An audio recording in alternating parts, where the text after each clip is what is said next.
Assalamualaikum warahmatullahi wabarakatuh. Kami dari kelompok 1 mata kuliah Pendidikan Pancasila di sini akan memaparkan mengenai bab 2, bagaimana Pancasila dalam arus sejarah bangsa Indonesia. Sebelumnya, perkenalkan, nama saya Gilang Kurnia Ramadan dengan NIM akhir 239 sebagai pembicara 2. Perkenalkan, nama saya Emma Yuliana dengan NIM akhir 235 sebagai pembicara 1. Perkenalkan, nama saya Sandi Melina Aditya dengan NIM akhir 254 sebagai pembicara 3. Perkenalkan, nama saya Hanim Safrani Kaliansyah dengan NIM akhir 257 sebagai pembicara 4. Perkenalkan, nama saya Taskia Asranul Arofa dengan NIM akhir 242 sebagai pembicara 5. Perkenalkan, nama saya Dinul Afifa dengan NIM akhir 249 sebagai pembicara ke-6. Perkenalkan, nama saya Septika Dwi Ardela dengan NIM akhir 227 sebagai pembicara ke-7. Perkenalkan, saya Sausan Salsabila dengan NIM akhir 246 sebagai pembicara ke-8. Langsung saja kita mulai ke materi pertama.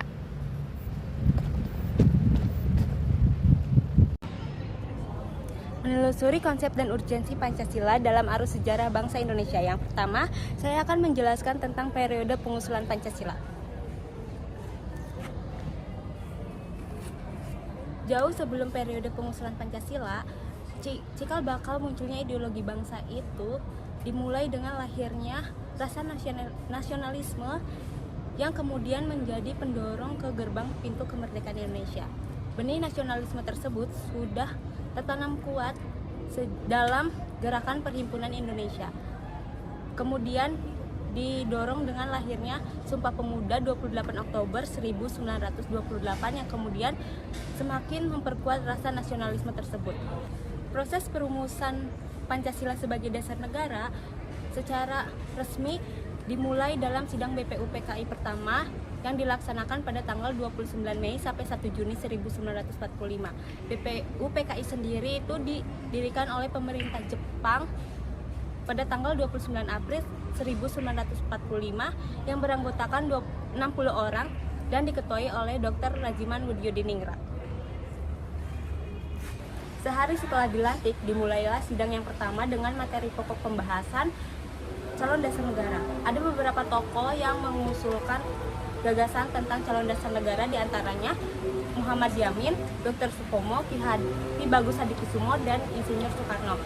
Keempat tokoh tersebut memberikan gagasan tentang dasar negara menurut pandangannya masing-masing. Puncaknya pada tanggal 1 Juni 1945, Soekarno berpidato dan memberikan 5 butir gagasan yang kemudian ia beri nama sebagai Pancasila, yang meliputi 1. Nasionalisme atau kebangsaan Indonesia, 2. Internasionalisme atau perikemanusiaan, 3. Mufakat atau demokrasi, 4. Keadilan sosial, dan 5. Ketuhanan yang berkebudayaan.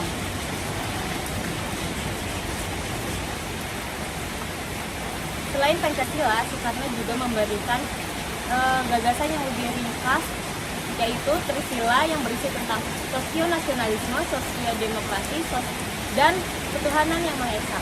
Kemudian yang kedua ada Ekasila yang berisi tentang gotong royong. Sidang yang pertama itu menerima nama Pancasila, kemudian disusul dengan pembentukan panitia kecil beranggotakan 8 orang yang bertugas menampung gagasan tentang calon dasar negara. Oke, selanjutnya di sini saya akan membahas mengenai proses perumusan Pancasila. Oke, jadi pada periode perumusan Pancasila, di sini kita akan membahas mengenai kelanjutan sejarah perumusan dasar negara bangsa Indonesia setelah selesainya sidang pertama BPUPKI pada 1945. Ini ditandai dengan adanya satu, yaitu Piagam Jakarta. Piagam Jakarta ini menjadi naskah awal pernyataan kemerdekaan Indonesia dan juga naskah awal pembukaan dasar hukum. Pada alinea keempat Piagam Jakarta terdapat rumusan Pancasila dengan isi sebagai berikut.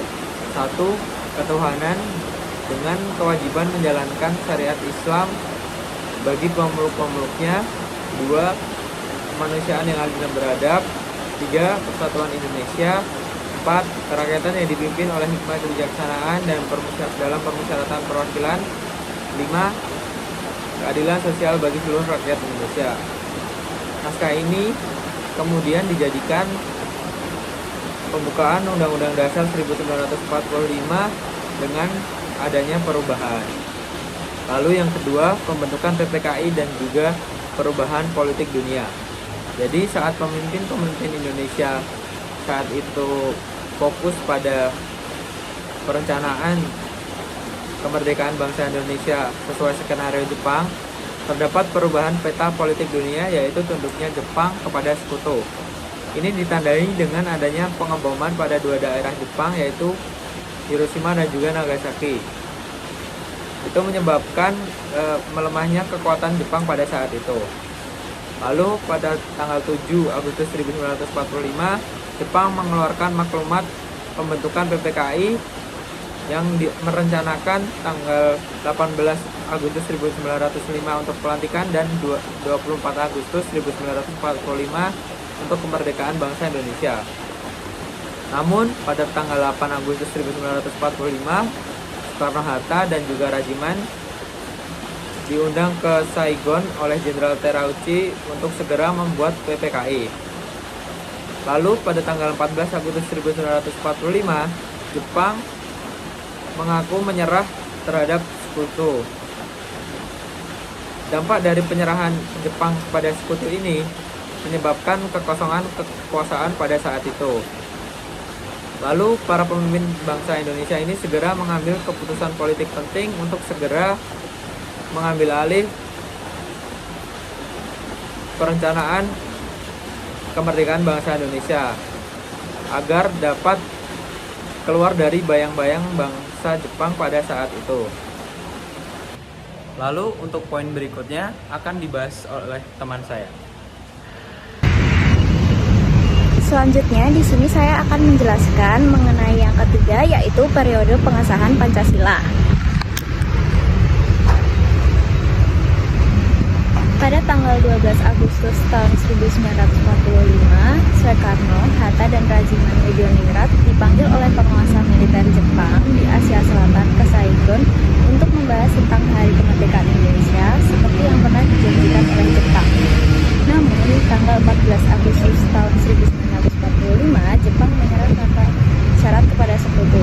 Pada tanggal 15 Agustus, Soekarno, Hatta, dan Rajiman kembali ke Indonesia.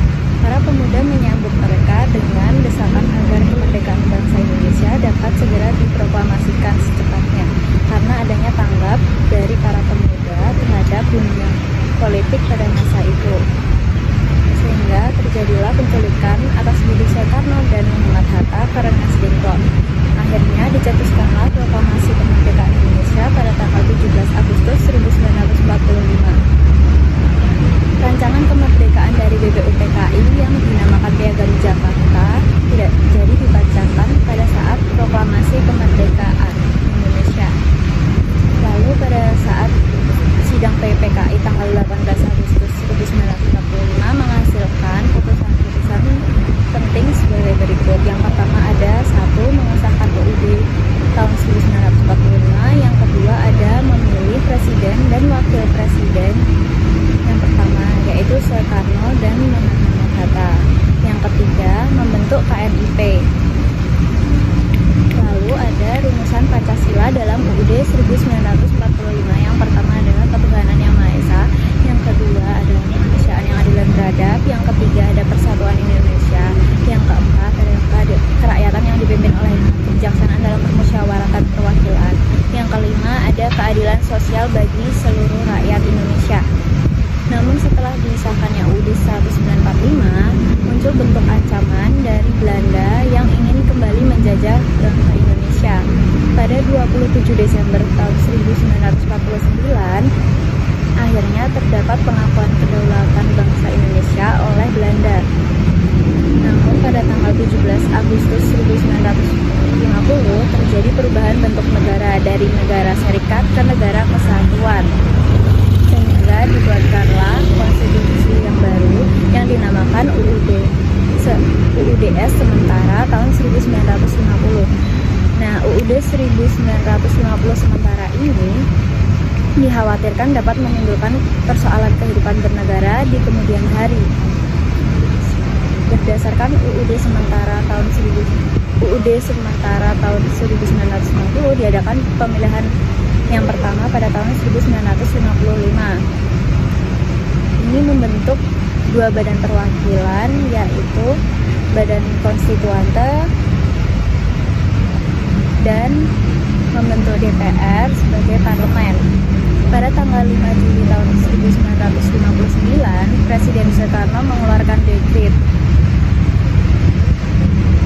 Dekret ini berisi terjadi beberapa penyelewengan terhadap UUD 1945 yang mengakibatkan Soekarno menjadi presiden seumur hidup dan kekuasaan Soekarno berada di puncak piramida atau yang tertinggi di atas MPRS, Ketua DPR, dan Ketua DPA, mengakibatkan sejumlah intrik politik dan perebutan kekuasaan. Lalu ada pertentangan antar pihak begitu keras seperti yang terjadi pada tokoh PKI dan perwira Angkatan Darat, sehingga terjadi penculikan dan pembunuhan sejumlah perwira AD yang dikenal dengan peristiwa G30 SPKI. Kemudian terjadi peralihan kekuasaan dari Soekarno ke Soeharto, diawali dengan terbitnya surat perintah dari Presiden Soekarno ke Letnan Jenderal Soeharto. Surat itu dikenal dengan nama Super Semar atau Surat Perintah 11 Maret, yaitu mengambil langkah pengamanan untuk menyelamatkan keadaan. Lalu, surat itu dibuat di Istana Bogor, dijemput oleh Basuki Rahmat, Amir Ma'ruf, dan Muhammad Yusuf. Surat ini akhirnya menjadi kontroversial dan berubah menjadi ketetapan MPRS, sehingga yang memerintah Soeharto bukan lagi Soekarno melainkan MPRS. Soeharto mengeluarkan Impres nomor 12/1968 tentang penulisan dan pembacaan Pancasila sesuai dengan yang tercantum dalam pembukaan UUD 1945. Sekian materi yang dapat saya sampaikan. Terima kasih. Nah, untuk poin yang berikutnya adalah alasan diperlukannya Pancasila dalam kajian sejarah bangsa Indonesia. Untuk yang pertama adalah Pancasila sebagai identitas bangsa Indonesia. Secara etimologi, identitas yang berarti jati diri merupakan ciri-ciri yang membuat sesuatu tetap sama dan dapat dikenal. Setiap bangsa memiliki identitas yang terbentuk dari budaya, dan budaya itu mencakup cipta, rasa, dan karsa yang berkembang melalui dua proses utama, yaitu proses inkulturasi, yaitu internalisasi budaya ke dalam diri masyarakat, dan akulturasi, perpaduan budaya lokal dengan budaya luar. Indonesia merupakan bangsa yang dibentuk oleh proses panjang interaksi dari budaya. Menurut para ahli seperti Becker dan Haviland, proses inkulturasi dan akulturasi mempengaruhi pembentukan nilai, norma, dan cara hidup masyarakat. Pancasila sebagai identitas bangsa karena ia lahir dari perjuangan panjang budaya di Nusantara yang dipengaruhi oleh peradaban besar seperti Hindu, Buddha, Islam, dan Kristen. Seperti contoh rakyat Aceh yang dipengaruhi oleh peradaban Islam, rakyat tradisi Toraja yang dipengaruhi oleh peradaban Kristen, dan tradisi Bali yang dipengaruhi oleh peradaban Hindu. Karena itu, Pancasila bukan sekedar rumusan abstrak, tapi merupakan nilai-nilai budaya yang hidup di masyarakat Indonesia. Untuk poin yang kedua adalah Pancasila sebagai kepribadian bangsa Indonesia. Secara etimologi, kepribadian adalah sifat khas dan karakter yang melekat pada seseorang. Pancasila disebut kepribadian bangsa karena nilai-nilai di dalamnya hidup dan tampak dalam sikap, perilaku, dan moral masyarakat Indonesia. Dari nilai ketuhanan, kemanusiaan, persatuan, kerakyatan, dan keadilan sudah melekat lama dalam kehidupan bangsa. Pada masa kerajaan besar seperti Majapahit, Sriwijaya, dan juga Mataram juga menunjukkan keunggulan spiritual, juga sistem politik yang bermusyawarah, budaya gotong royong, dan kehidupan sosial yang menjunjung keadilan. Walaupun nilai-nilai Pancasila tidak hanya ada di Indonesia.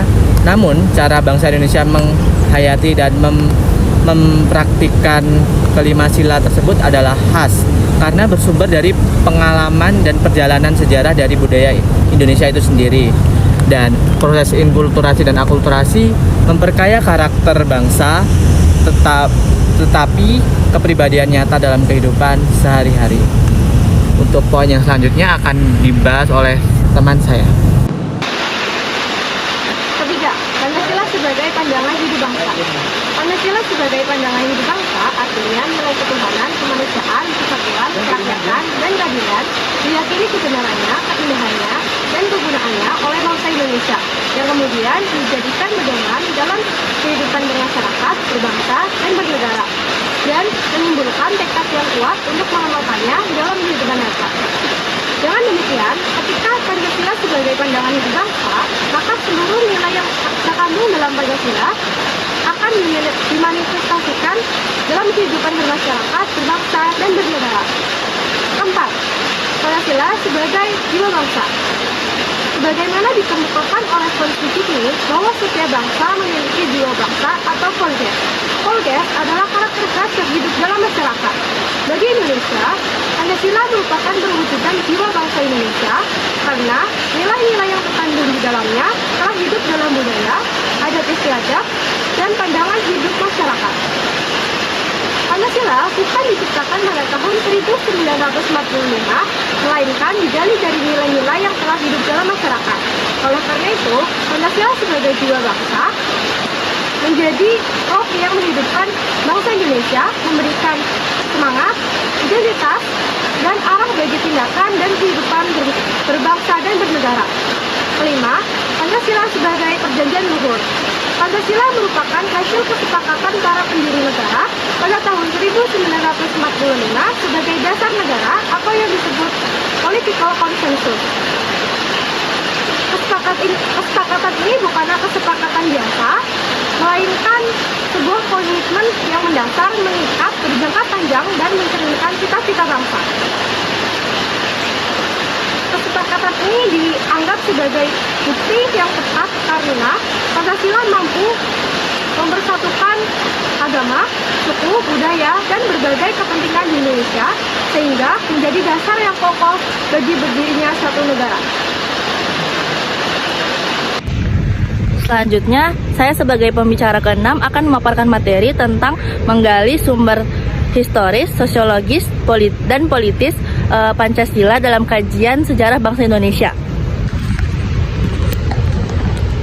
Yang pertama adalah sumber historis Pancasila. Kalau kita lihat sejarah nilai-nilai Pancasila telah ada sejak zaman dahulu di zaman kerajaan-kerajaan dalam adat istiadat, budaya, dan agama. Dimana kita ambil contoh yang paling jelas yaitu nilai ketuhanan di ketuhanan yang maha, di sila pertama ketuhanan yang Maha Esa. Nah, sebelum agama-agama besar masuk di Indonesia, masyarakat Nusantara telah memiliki kepercayaan terhadap kekuatan-kekuatan gaib yang dianggap sebagai Tuhan. Meskipun pemujaannya mungkin beragam, tetapi mereka telah memiliki kepercayaan sehingga nilai spiritualitas bangsa Indonesia bukanlah hal yang baru bagi kita, bagi bangsa Indonesia.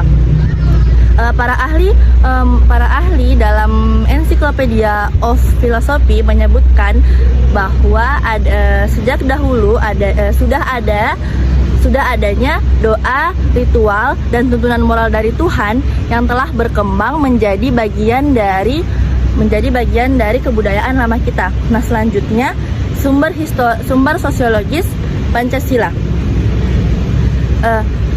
Nilai-nilai seperti nilai ketuhanan, nilai kemanusiaan, nilai persatuan, nilai kerakyatan, dan nilai keadilan secara sosiologis telah ada dalam masyarakat Indonesia sejak zaman dahulu hingga sekarang. Artinya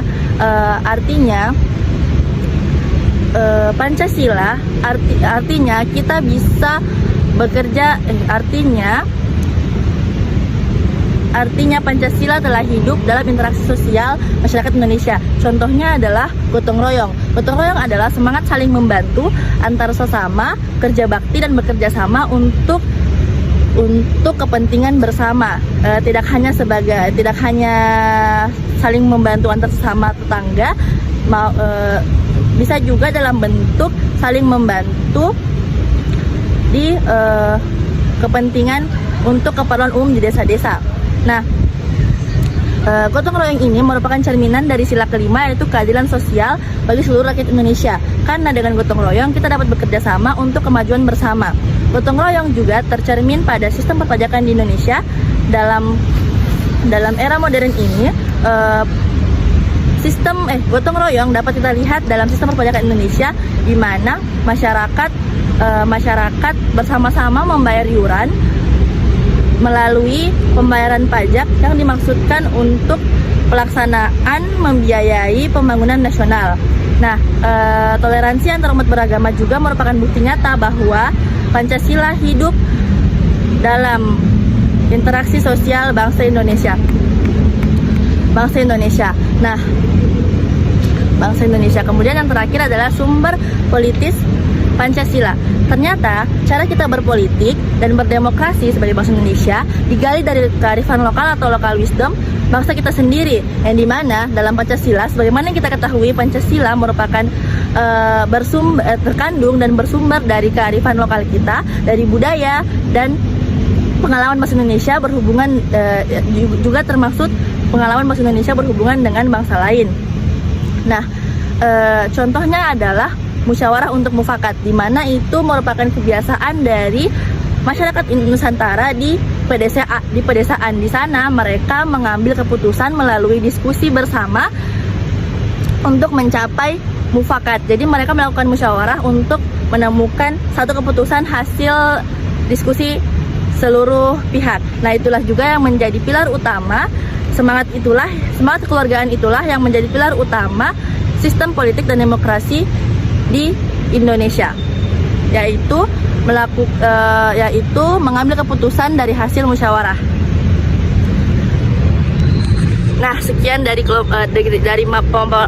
pemaparan materi dari saya. Selanjutnya akan dilanjutkan oleh teman saya. Baik, saya akan melanjutkan tentang dinamika dan tantangan Pancasila dalam kajian bangsa Indonesia. Pancasila sebagai dasar negara dan ideologi bangsa Indonesia sejak 18 Agustus 1945. Dalam perjalanan sejarah Pancasila tersebut tidak selalu berjalan dengan mulus. Terdapat dinamika dalam pemahaman dan pelaksanaan terhadap nilai-nilai Pancasila. Selain itu, juga ada tantangan yang dihadapi dalam kehidupan berbangsa dan bernegara. Yang pertama, kita bahas dinamika Pancasila dalam sejarah bangsa Indonesia. Nah, dinamika adalah perubahan, pasang surut, dan perbedaan cara memahami nilai-nilai Pancasila. Misalnya, pada masa Soekarno 1960-an, Nasakom, nasionalisme, agama, dan komunisme itu menyatukan politik utama dengan tujuan untuk mempersatukan bangsa dan stimulasi politik. Nah, tetapi dari tiga politik utama tersebut memiliki ideologi yang berbeda dan bertentangan. Maka dari itu membuat masyarakat itu lebih fokus ke Nasakom daripada ke Pancasila. Itu merasa Pancasila serasa dilupakan. Nah, dan bersamaan dengan itu terjadilah konflik antar kelompok yang terdapat pada peristiwa G30 SPKI pada tahun 1965. Nah, kemudian pada masa Soeharto atau Orde Baru itu Pancasila dijadikan pembenar kekuasaan melalui P4, pedoman penghayatan dan pengamalan Pancasila. Nah, dari itu memiliki tujuan untuk menanamkan nilai-nilai Pancasila kepada masyarakat. Tetapi masyarakat menganggap Pancasila itu cuma hafalan, bukan untuk diterapkan di kehidupan bermasyarakat. Kemudian pada masa reformasi 1998 itu di saat lengsernya Soeharto itu para pemimpin itu lebih menekankan ke demokrasi daripada ke Pancasila. Nah, penekanan ke demokrasi dan ke kebebasan politik, dan Pancasila tersebut serasa ditinggalkan, padahal di situasi yang penuh kebebasan ini seharusnya Pancasila dijadikan sebagai pedoman utama untuk pemersatuan bangsa. Nah, kita bahas yang kedua adalah tantangan terhadap Pancasila dalam kehidupan berbangsa dan bernegara. Nah, dalam kita menerapkan nilai-nilai Pancasila itu kadang tidak seperti yang diinginkan. Seperti pada tahun 1963 itu MPRS itu mengatakan bahwa Soekarno itu dijadikan presiden seumur hidup, padahal di Undang-Undang Dasar 1945 sudah tercatat bahwa presiden dan wakil presiden mengangkut jabatannya dalam 5 tahun. Terus selanjutnya dapat dipilih kembali dari peraturan itu saja. Itu yang dikatakan MPRS itu sudah termasuk kesalahan, yang seharusnya presiden tersebut dipilih secara periodik.